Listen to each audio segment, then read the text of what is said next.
In this lecture, we will still talk about associated matrix to an homomorphism. But in this case, the homomorphism will be a composition of two homomorphisms. We will analyze a result expressing the associated matrix of a composition of homomorphisms in function of the associated matrices of the two homomorphisms which factor the composition. Let's introduce this notation. We have vector spaces V, W, and U, and two maps, one called F going from V to W, another one from W to U called G. These are two composable homomorphisms. We want to compute the matrix associated to the composition, G composed with F, going from V to the vector space U.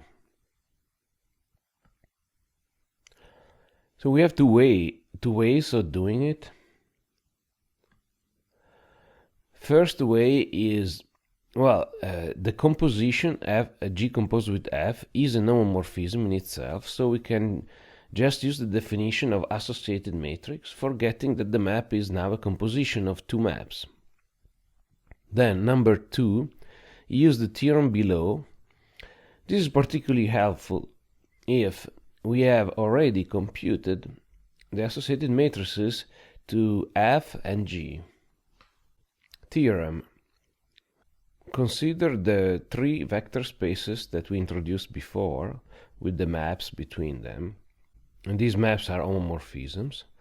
And let's fix three bases, one in each vector space. Call them Vs, Wj, and Ui. And all the vector spaces are finite dimensional. Then, the associated matrix to the composition, F composed with G. So first F and then G's, and we write it G composed with F. Remember that G composed with F means first applying F and then G. With respect of the basis Vs of the domain and Ui of the codomain in U as a codomain because it is a composition of the two homomorphisms, is the product of the matrices, the associated matrices, each with respect of the chosen basis. So we'll have on the left the associated matrix of G with respect of Wj and Ui, and on the right the associated matrix to F with respect of Vs and Wj. This is pretty expectable equality, and indeed the statement of the theorem would not hold if the product of matrices were defined differently. This is one of the only places we use in a fundamental way the fact that the product of matrices has been defined as we defined it a few lectures ago. The definition of product of matrices, somehow it was kind of strange. And, if we define it in any other way, then this equality would not be true. The statement of the theorem would not hold if the product of matrices were defined differently. This theorem is one of the reasons why the product of matrices ought to be defined in such a bizarre way.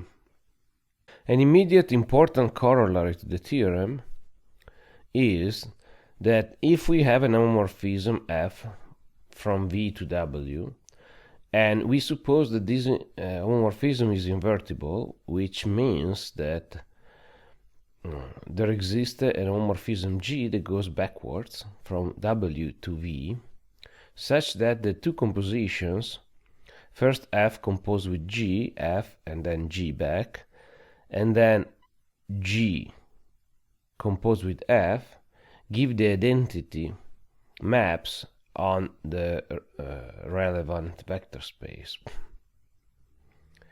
Now when G exists, we denote G as F2 minus 1. Then the associated matrix to the inverse of the map F is indeed the inverse of the associated matrix to F, with respect of the choice of bases that we have picked here in the notation. There is nothing strange to expect this result. It's very reasonable, just like it was the one of the composition of homomorphisms, meaning that the things are working exactly as they should work.